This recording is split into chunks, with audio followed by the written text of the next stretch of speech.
The disappearance of Malaysian Flight 370 has been one of the most devastating aviation tragedies. The authorities have spent years trying to find the exact location of the aircraft, investing significant time and effort in the process. However, a recent unexpected breakthrough by researchers has finally uncovered the whereabouts of this notorious flight.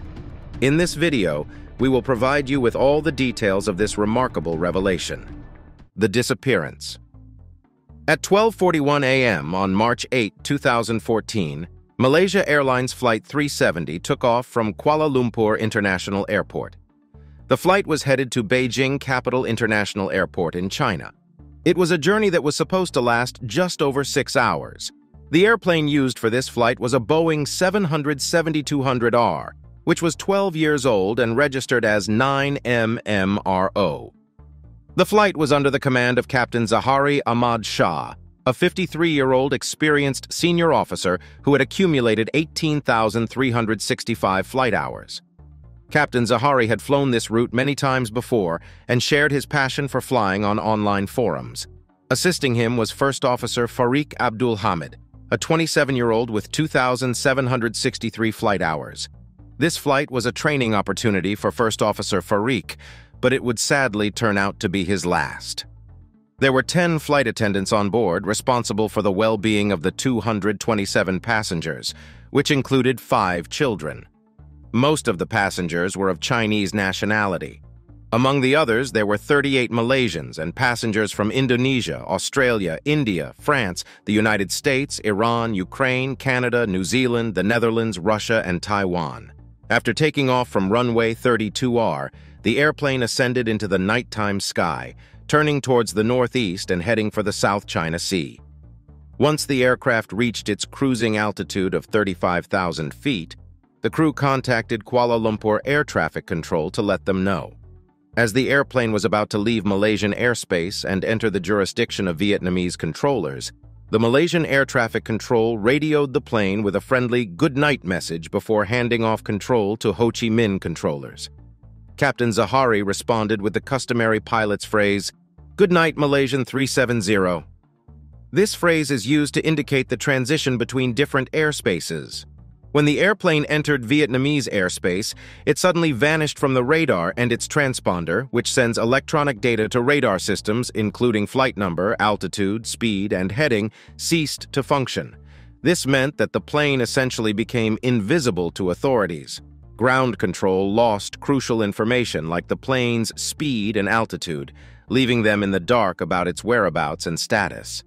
What was even more astonishing was that the crew and the aircraft's communication systems did not send any distress signals or report bad weather or technical issues before the aircraft disappeared from radar screens. Around 1:30 a.m., both Malaysian military and civilian radar systems began tracking Flight 370. Strangely, the plane altered its course, first turning around and then heading southwest over the Malay Peninsula.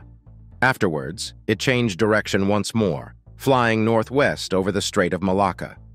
What remains unclear is whether the plane experienced a technical problem, followed programmed instructions to change course, or if this deviation from its route was intentional.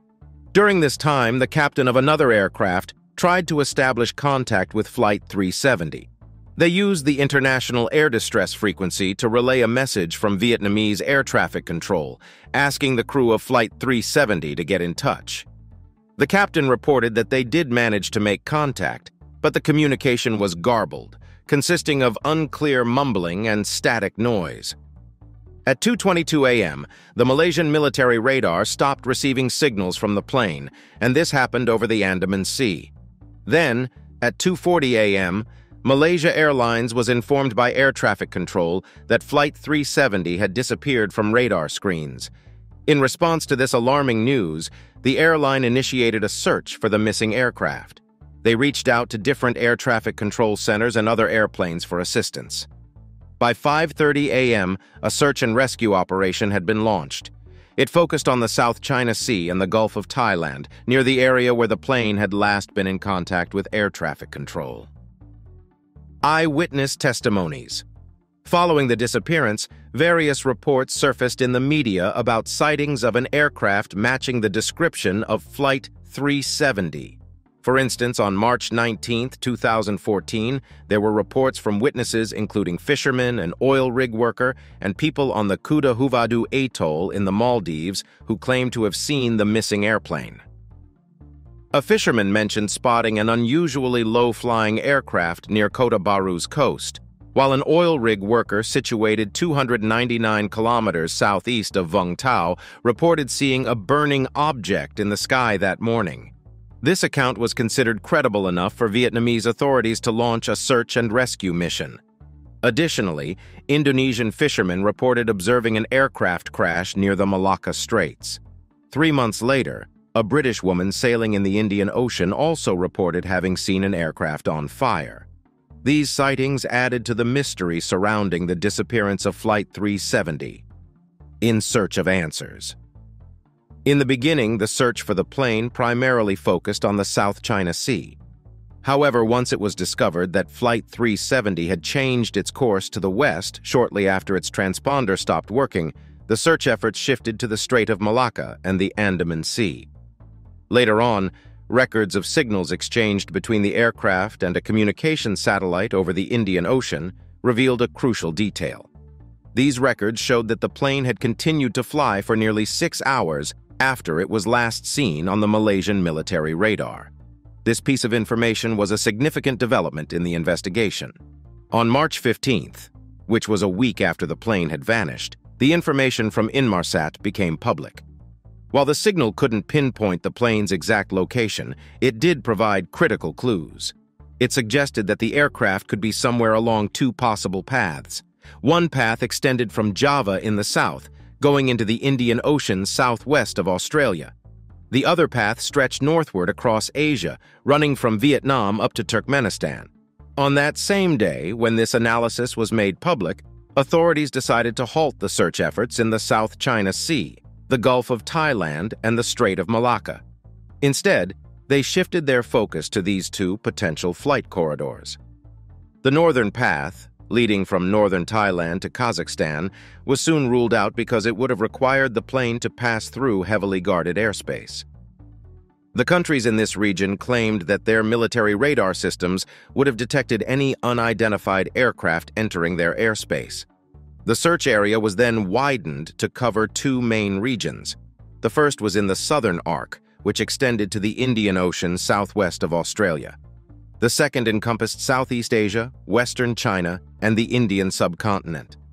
On March 24, 2014, Malaysian Prime Minister Najib Razak delivered a heart-wrenching announcement. He shared that after analyzing the final signals with the assistance of Inmarsat and the UK Air Accidents Investigation Branch, they had reached a somber conclusion. They determined that the airplane's last known position before it disappeared was in the southern Indian Ocean.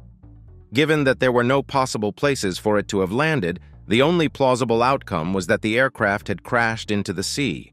This made it highly improbable that anyone on board had survived. With the tragic loss of all 239 lives on Flight 370, the incident at the time became the deadliest incident involving a Boeing 777. It held this unfortunate distinction for 131 days until it was surpassed by Malaysia Airlines Flight 17, another Boeing 777-200ER, which was shot down on July 17, 2014, resulting in the loss of all 298 lives on board. The search for Flight 370 became the costliest in aviation history. It faced difficulties mainly due to the remote location of the crash site. Starting on April 6, 2014, an Australian ship detected a series of acoustic pings, possibly coming from the airplane's flight recorder or black box. These pings were found approximately 2,000 km northwest of Perth, Western Australia. Additionally, when analyzing Inmarsat data, they identified a partial signal from the plane that matched the location of the acoustic pings. However, it was suspected that if these signals indeed came from Flight 370, the flight recorder's battery would likely have reached the end of its life. To investigate further, searches were carried out using a robotic submarine. Unfortunately, the pings had been detected over a wide area, and despite the submarine's efforts, no debris was found. Later tests suggested that a malfunctioning cable in the acoustic equipment might have been responsible for producing the pings. The search persisted until June 2015, but it ultimately failed to locate any wreckage or debris from Flight 370. A trail of debris.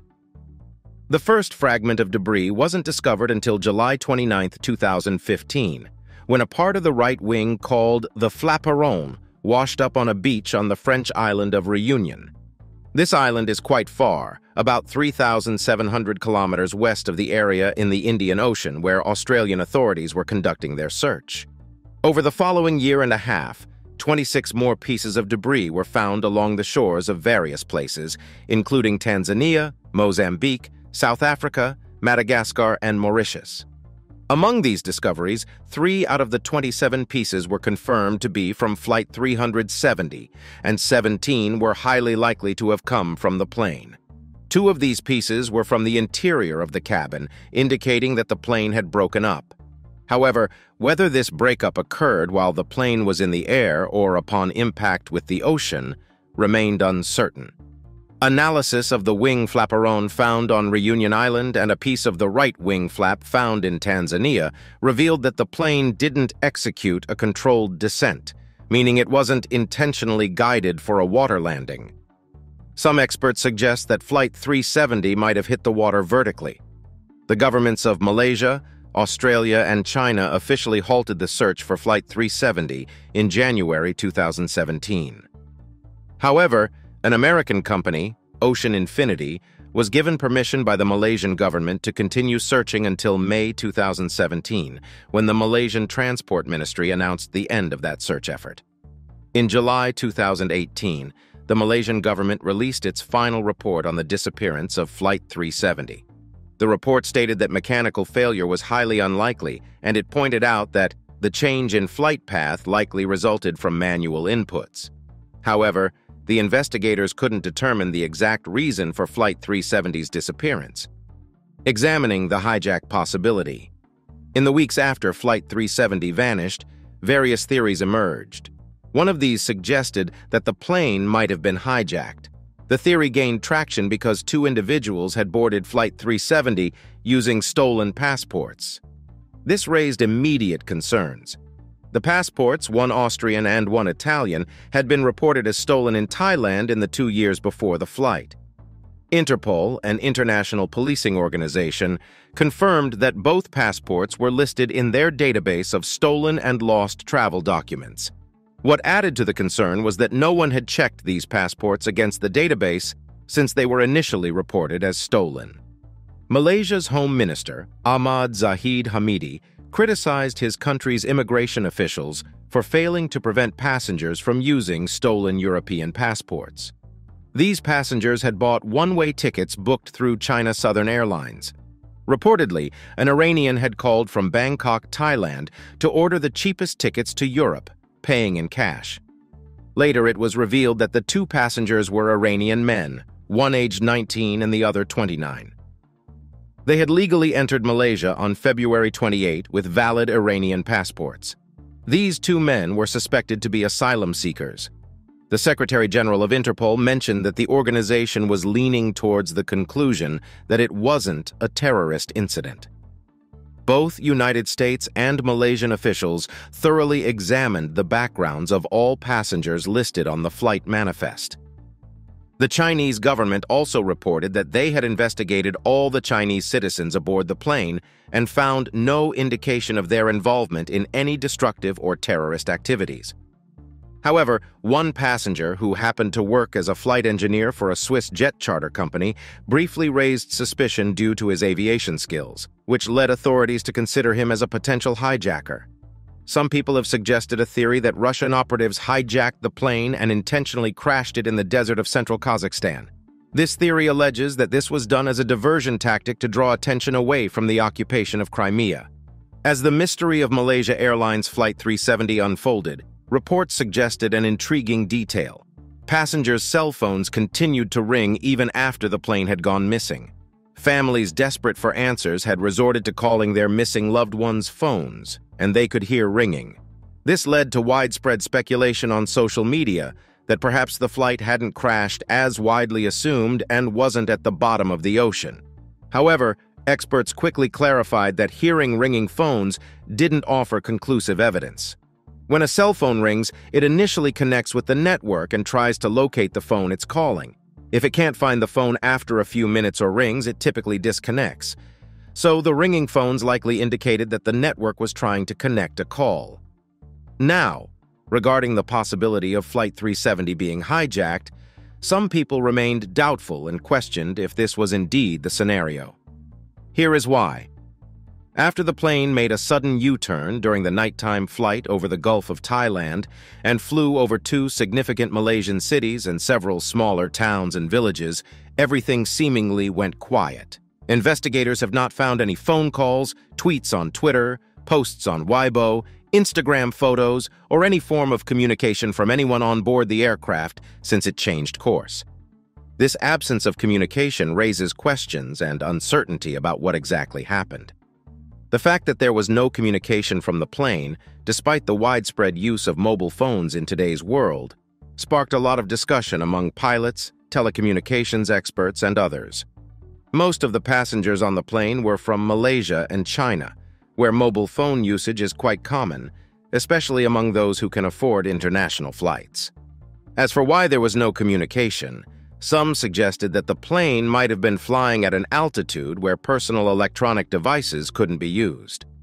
Others questioned whether the passengers on the flight even attempted to make calls or send messages. The mystery deepens as these possibilities are considered. Military radar data revealed that shortly after making its turn, Flight 370 was flying at an exceptionally high altitude, reaching up to 45,000 feet. This is above the airplane's certified maximum altitude of 43,100 feet. Subsequently, the plane descended as it crossed peninsular Malaysia, reaching as low as 23,000 feet before climbing back up to 29,500 feet where it cruised. This change in altitude is thought to have played a role in why passengers' cell phones couldn't connect to ground-based stations. Even if the phones were switched on during the flight or had been left on since takeoff, the high altitude likely prevented them from establishing a connection with the ground stations. As for why Flight 370 deviated from its intended route, U.S. officials had a theory. They believed that someone in the plane's cockpit had altered the autopilot settings, directing the aircraft to fly south over the Indian Ocean. To investigate this further, Malaysian authorities took action. They searched the homes of both pilots and gathered financial records from all 12 crew members. These records included bank statements, credit card bills, and mortgage documents. Around a month after the plane's disappearance, Malaysia's Police Inspector General revealed that over 170 interviews had been conducted as part of the country's criminal investigation. These interviews included discussions with the family members of the pilots and crew. Suspicion quickly centered on Captain Zahari Ahmad Shah as the primary suspect in case human intervention was found responsible for Flight 370's disappearance. The theory was that Zahari had orchestrated a premeditated act of mass murder-suicide. It was believed that he had deliberately locked his co-pilot out of the cockpit, cut off all communication, depressurized the main cabin, and then disabled the aircraft, allowing it to fly on autopilot until it eventually ran out of fuel. When examining Zahari's background, it was found that he was a married man with 3 adult children. He resided in a gated community and owned 2 houses. In his first house, he had set up a Microsoft Flight Simulator, which he used frequently. During a search of Zahari's home, investigators discovered this flight simulator. What stood out was that the home flight simulator had a programmed flight path that led the plane deep into the Southern Ocean before simulating a landing on an island with a small runway. Although the records of these simulations had been deleted from the computer, specialists managed to recover them. It later became evident that a route on Zahari's home flight simulator closely resembled Flight 370's actual flight path over the Indian Ocean. This discovery led to the belief that Zahari had planned a mass murder-suicide, which was thought to be linked to personal issues he may have been facing. Zahari's personal troubles allegedly involved a separation from his wife and his anger over a 5-year jail sentence given to his relative, opposition leader Anwar Ibrahim for sodomy shortly before Flight 370's departure to Beijing. However, Zahari's wife strongly refuted claims of personal issues, and his other family members and friends insisted that he was a dedicated family man who cherished his job as a pilot. Authorities in Kuala Lumpur later stated that Malaysian police, along with technical experts from the FBI, had thoroughly examined Zahari's flight simulator and found no evidence to suggest that he had planned to hijack the flight. Shortly after this, attention turned toward the co-pilot, Fariq Abdul Hamid. It was discovered that he had made a call from his mobile phone while the plane was flying at a low altitude over the west coast of Malaysia. The call ended suddenly, but it was confirmed that it had connected with a telecommunications substation in Penang State. The reason for the call being cut off was likely because the aircraft was quickly moving out of the tower's range and had not yet come under the coverage of the next one.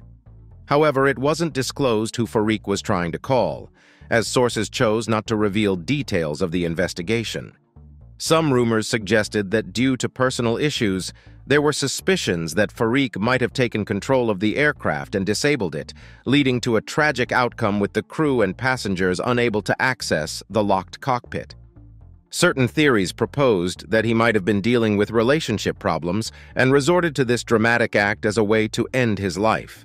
However, it's worth noting that he was engaged to be married to a fellow pilot, 26-year-old Captain Nadira Ramli, from another airline, and he had a strong passion for his job. There were no known reasons for him to take such a fatal course of action. Now it's time for today's subscriber pick. Take a look at this image. It shows an airplane stranded in the middle of what looks like a jungle, with a group of people gathered around it. This scene prompts us to wonder about the fate of Flight 370. The mysterious situation surrounding the airplane opens the door to numerous thought-provoking questions about the fate of the people involved. So what happened to the passengers and crew on board? Let us know your thoughts in the comments section. Cargo controversy. Another theory suggested that the cargo on Flight 370 might have played a role in its disappearance. The aircraft was transporting a total of 10,806 kilograms of cargo, with particular attention given to 4-unit load devices containing mangosteens, a tropical fruit, and 221 kilograms of lithium-ion batteries. The mangosteens were placed in the back cargo area of the plane at Kuala Lumpur International Airport. Before being loaded onto Flight 370, they underwent inspection by officials from Malaysia's Federal Agriculture Marketing Authority. To eliminate the possibility of sabotage, the individuals who handled the mangosteens and the Chinese importers were questioned during the investigation. The lithium-ion batteries, weighing 2,453 kilograms in total, were part of a shipment from Motorola Solutions facilities in Bayan Lepas, Malaysia, bound for Tianjin, China. Alongside the batteries, the shipment also included walkie-talkie chargers and related accessories. These batteries were not classified as dangerous goods because they adhered to the specified packaging guidelines. They went through customs inspection and received clearance before the truck transporting them was sealed and departed from the factory. However, they did not undergo any further security screening before being loaded onto the plane. Certain experts entertained the possibility that the lithium-ion batteries and the mangosteens might have interacted during the flight, potentially triggering a reaction that could lead to an explosion or fire on the plane. Such an event could result in a loss of oxygen or even a crash. However, the likelihood of these two products coming into contact was considered highly improbable. While both items were stored in the same cargo compartment, they were individually wrapped and placed in separate containers, minimizing the chances of any interaction between them. Lithium-ion batteries, however, have the potential to trigger severe fires if they overheat and catch fire. This risk has led to strict rules governing their transportation on airplanes. Notably, a fire fueled by lithium-ion batteries was responsible for the crash of UPS Airlines Flight 6. Similarly, lithium-ion batteries are suspected to have caused a fire that led to the crash of Asiana Airlines Flight 991. It's important to note that both of these incidents involved cargo aircraft. Due to safety concerns, some airlines have decided to halt the transportation of large quantities of lithium-ion batteries on passenger aircraft. This precautionary measure reflects the recognized risks associated with these batteries. Lawsuits and compensation in Flight 370's disappearance. The lack of concrete evidence regarding the cause of Flight 370's disappearance and the absence of any physical proof that the plane crashed raised significant questions about who should take responsibility for the incident and how insurance claims would be handled. Even though it was announced that the flight had likely ended in the southern Indian Ocean, it wasn't until January 29, 2015, that the Malaysian government officially declared Flight 370 as an accident with no survivors. This declaration allowed for compensation claims to be initiated. The first civil case related to the disappearance was filed in October 2014, even before Flight 370 had been officially declared an accident. This case was brought on behalf of two Malaysian boys whose father was a passenger on the flight. They sought compensation, alleging negligence in not establishing contact with the aircraft soon after its loss and breach of contract for not safely delivering the passenger to his destination. There were further legal actions taken against Malaysia Airlines in both China and Malaysia. Following the disappearance of Flight 370, Malaysia Airlines made ex gratia condolence payments to the families of the passengers. In China, the families were offered a comfort money of approximately 31,000 yuan, which is equivalent to around 5,000 US dollars, but some families declined this offer. Additionally, it was reported that Malaysian relatives received a payment of only $2,000 as part of this compensation process. New approach to Flight 370's disappearance. After nearly 10 years of fruitless searches for Malaysia Airlines Flight 370, researchers and marine experts changed their approach thanks to barnacles. By examining the shells of barnacles attached to debris washed up on shores, scientists developed innovative techniques for tracking the drift of ocean debris.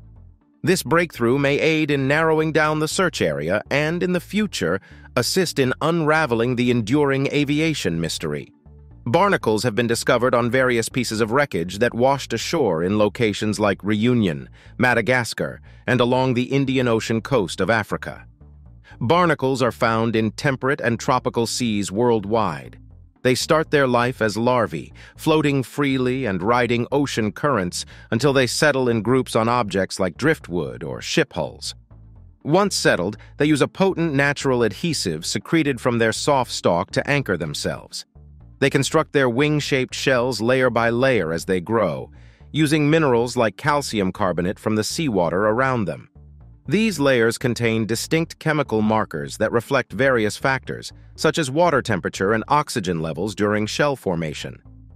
This scientific study of these layers is known as sclerochronology. By analyzing the composition of each thin calcite layer, scientists gain insights into the seawater conditions the barnacle encountered as it built its shell, essentially creating a diary of its ocean journey. Understanding the exact sea surface temperatures and the periods when the barnacles were attached to the flaperon can significantly reduce the search area by a considerable margin. Oceanographers have access to temperature records from drift buoys tracked by satellites across the globe. These records reveal distinct temperature variations along the search path, referred to as the seventh arc, the area where the plane is presumed to have exhausted its fuel. This research combines zoology, shell geochemistry, ocean drift modeling, and geospatial statistics in an effort to pinpoint the location in the Indian Ocean. However, there's still work to be done before scientists can precisely determine the crash site. Currently, the research is focused on modeling the final part of the drift path, using data from the smallest barnacles that settled on the flaperon. These younger barnacles are the only ones that have been shared with scientists. The older barnacles have not yet been made available for research.